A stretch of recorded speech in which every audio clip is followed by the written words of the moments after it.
The barn door groaned open just enough to spill a blade of dying afternoon light across the dusty floor.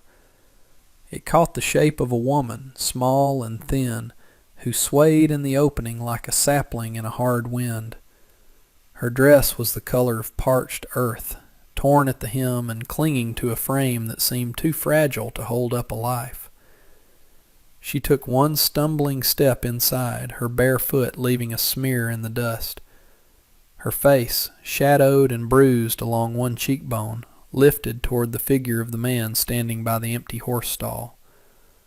Her voice was a dry whisper, a sound like dead leaves scraping on stone. "Please, help me."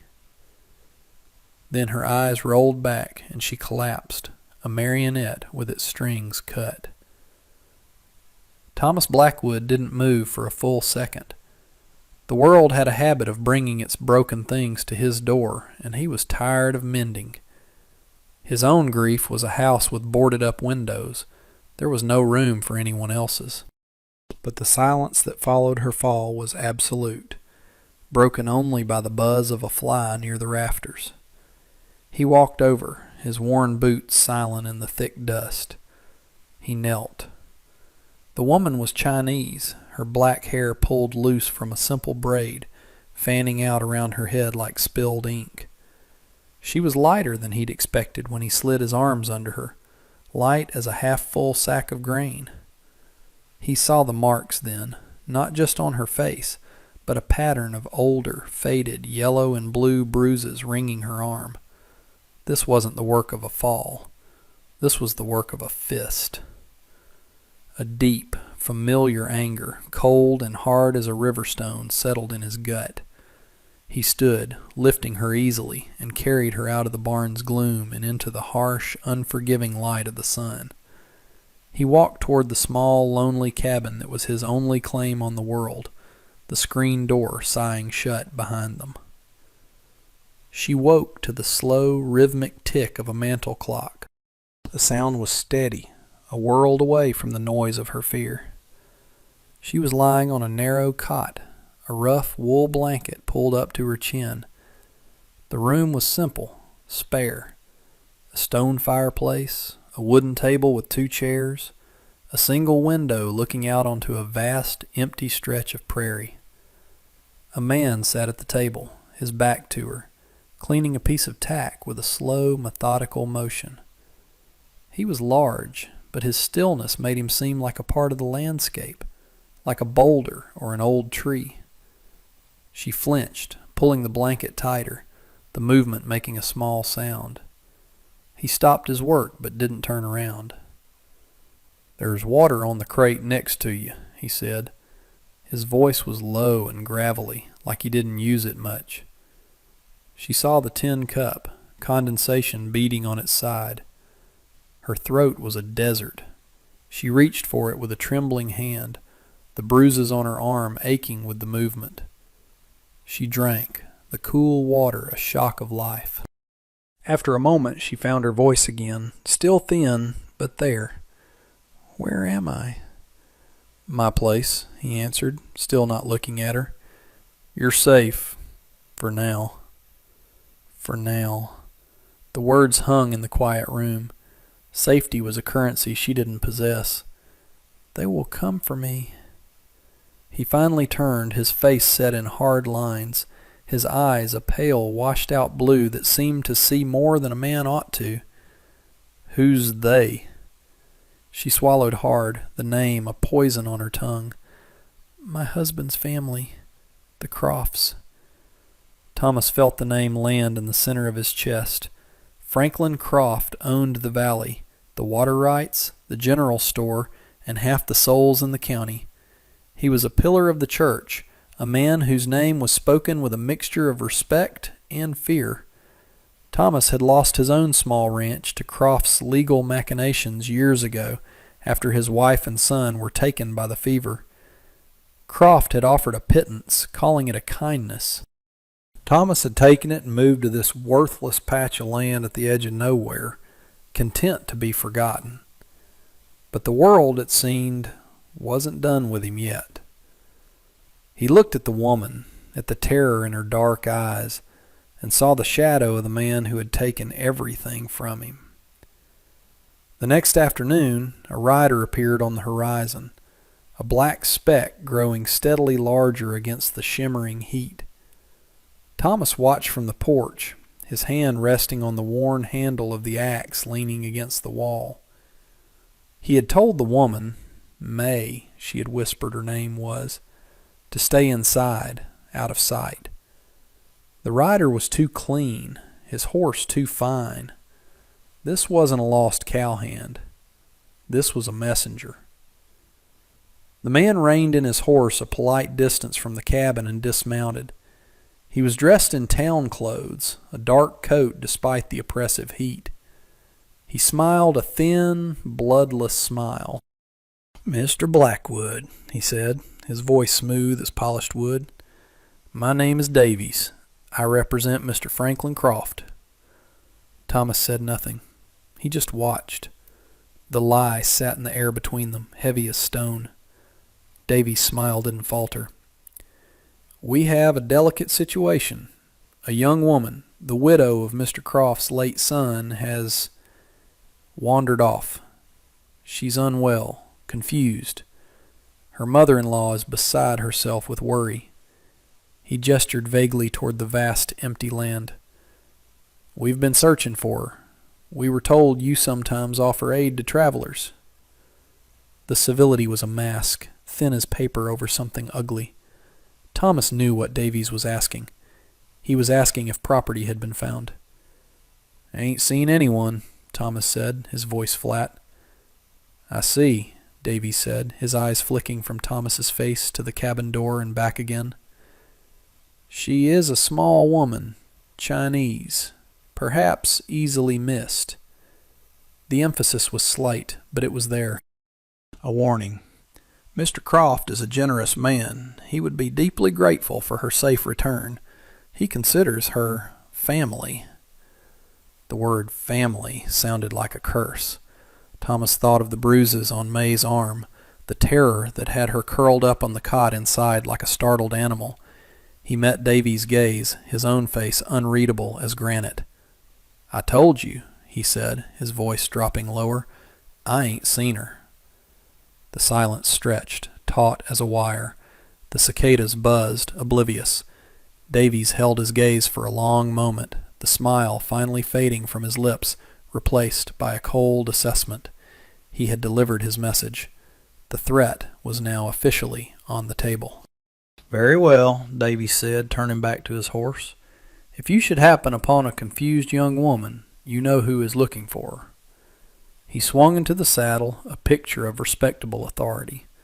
"The entire valley is looking for her."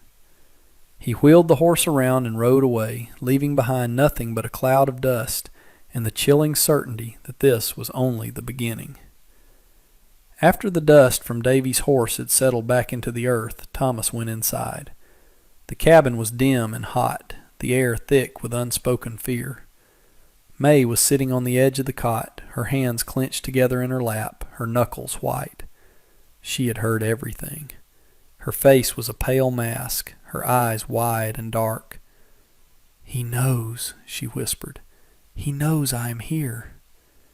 "He suspects," Thomas corrected, his voice rough. "It ain't the same thing."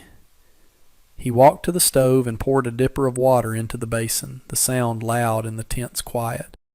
He washed his hands, scrubbing away the grime of the farm and the invisible stain of the conversation.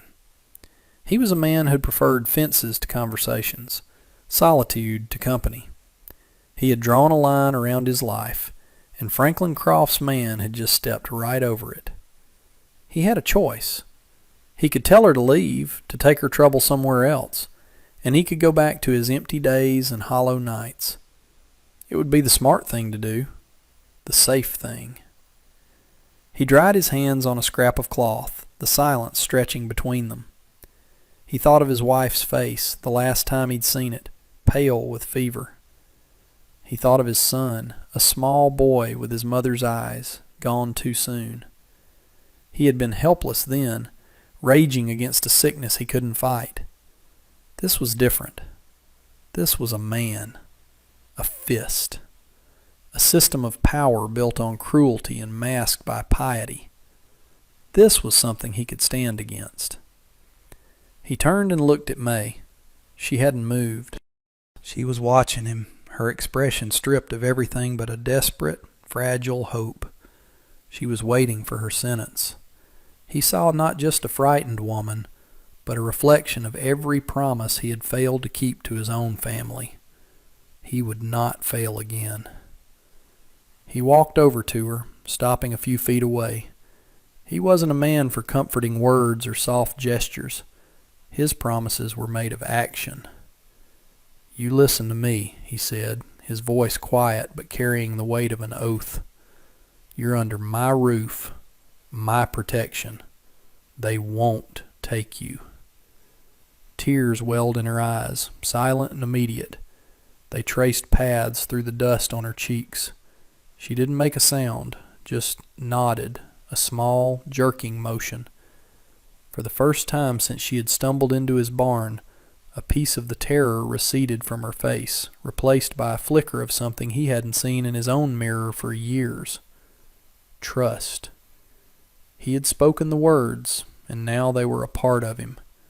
He was no longer just a man hiding from his ghosts. He was a shield.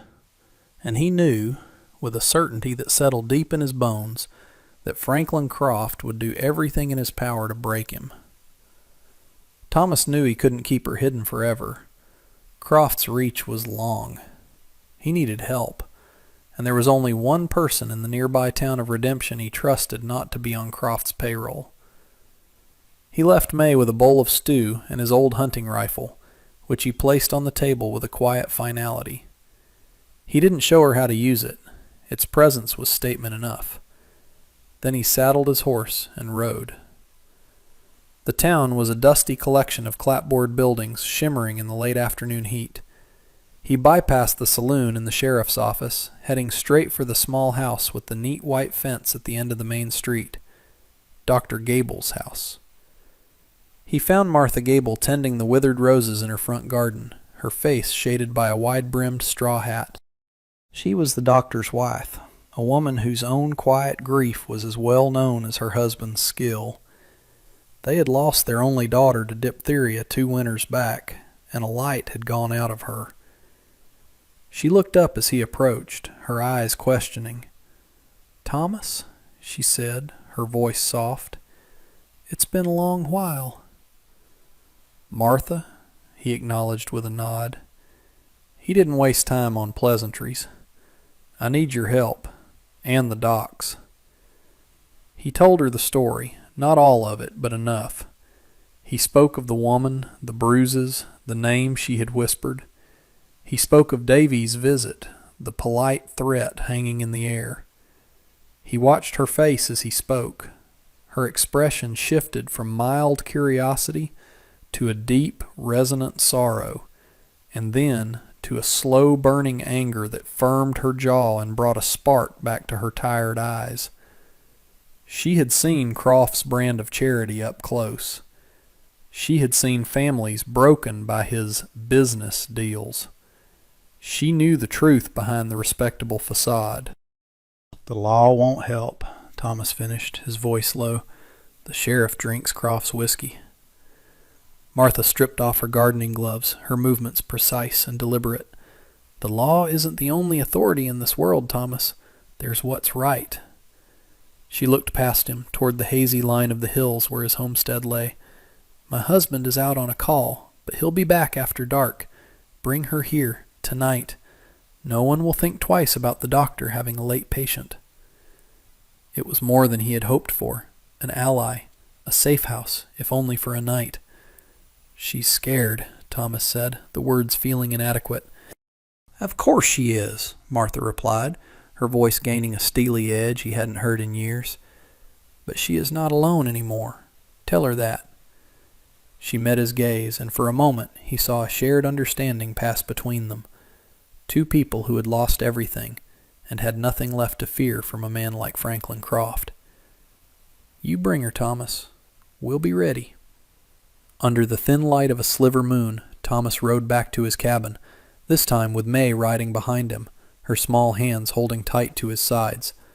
The journey was silent, every rustle of sagebrush, every cry of a distant coyote, stretching their nerves thin. Martha was waiting as promised, a single lantern burning in the front window, a small beacon of yellow safety in the vast, dark expanse. She ushered them inside quickly, her presence calm and reassuring.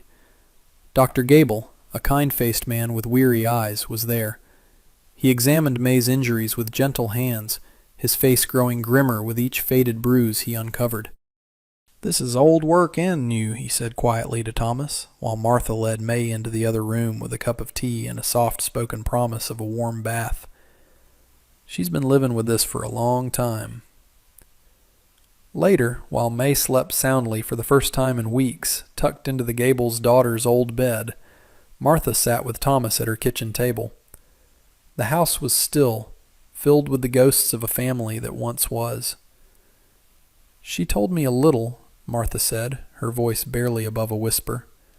"Her husband, Daniel, he was Croft's younger son. He married her against his father's wishes. Franklin never forgave either of them for it." The story tumbled out in the quiet kitchen. Daniel had been a gentle soul, nothing like his father. He had died in a riding accident 6 months ago. Since then, May had been a prisoner, tended to by Daniel's mother, a woman broken by her husband's will, who visited her own misery upon the girl who she blamed for her son's defiance and death. "It isn't just about getting her away, Thomas," Martha said, her hands wrapped around a cold teacup. "As long as she is alive, she is a loose end, a testament to Daniel's rebellion.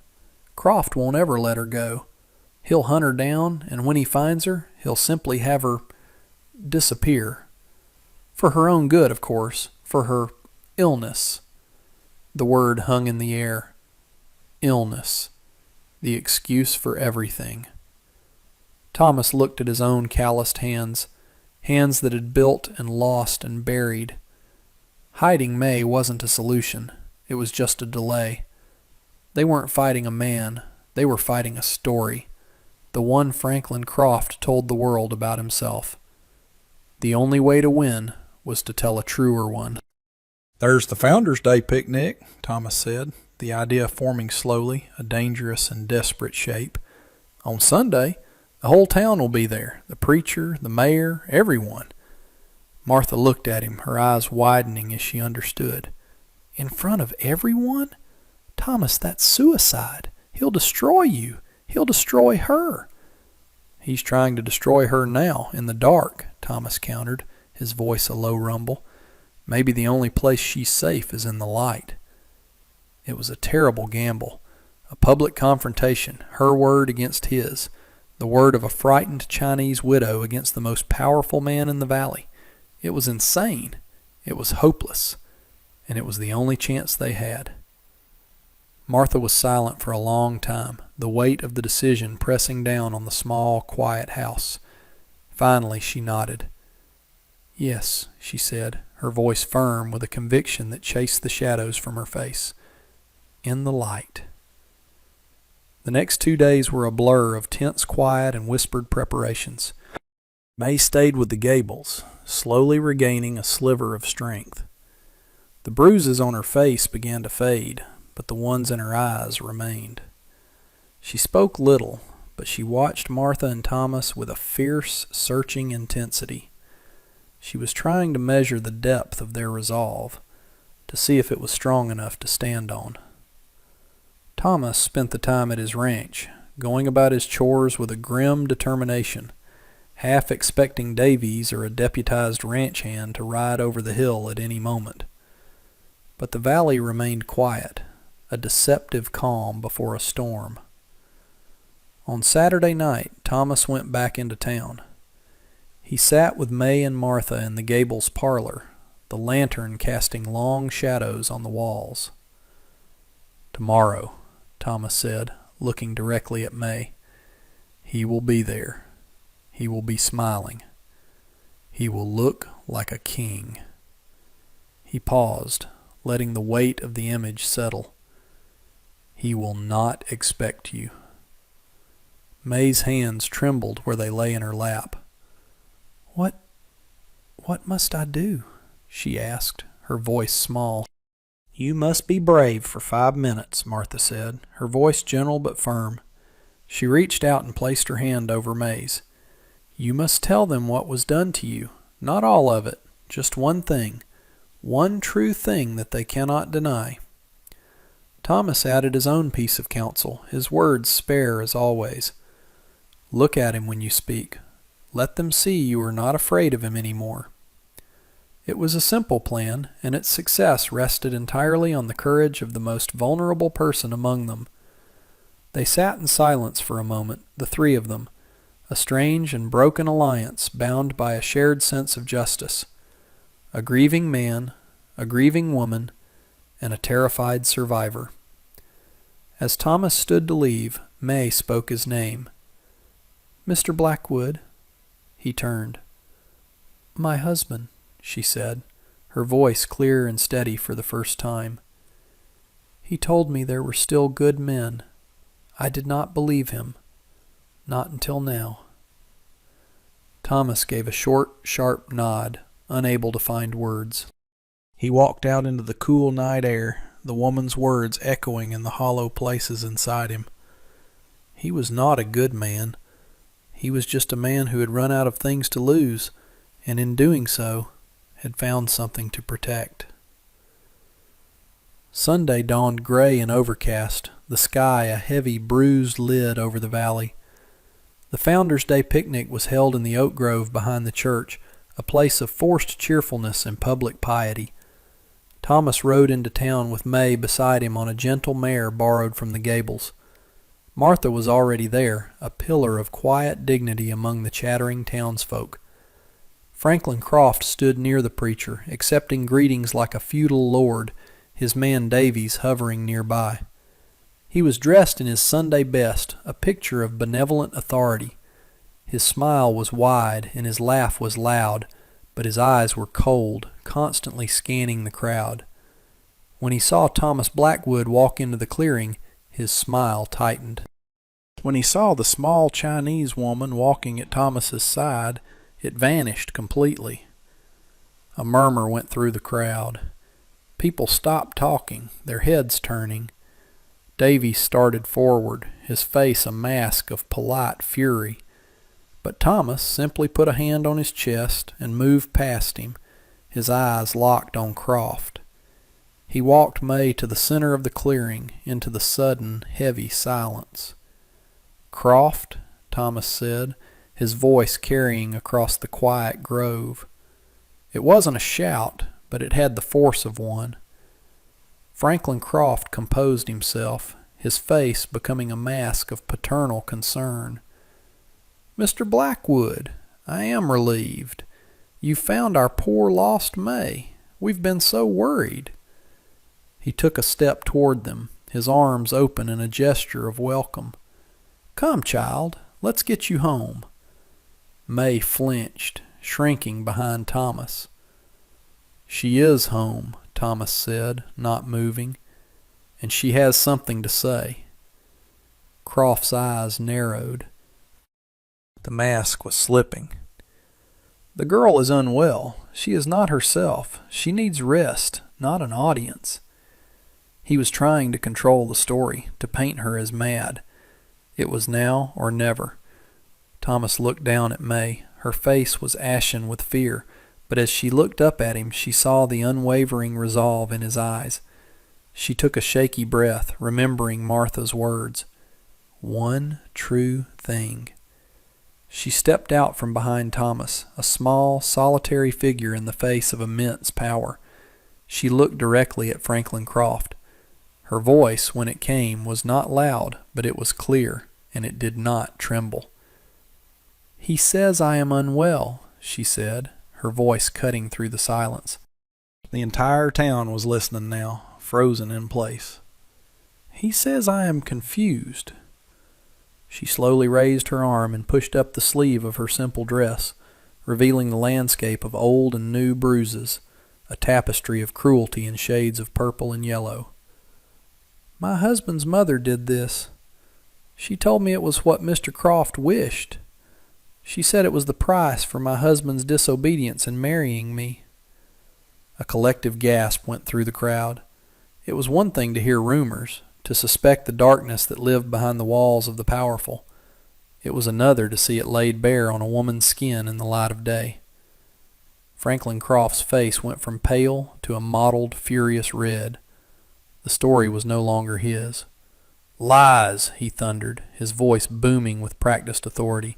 "The girl is hysterical. She fell. She is a danger to herself." But his words were hollow.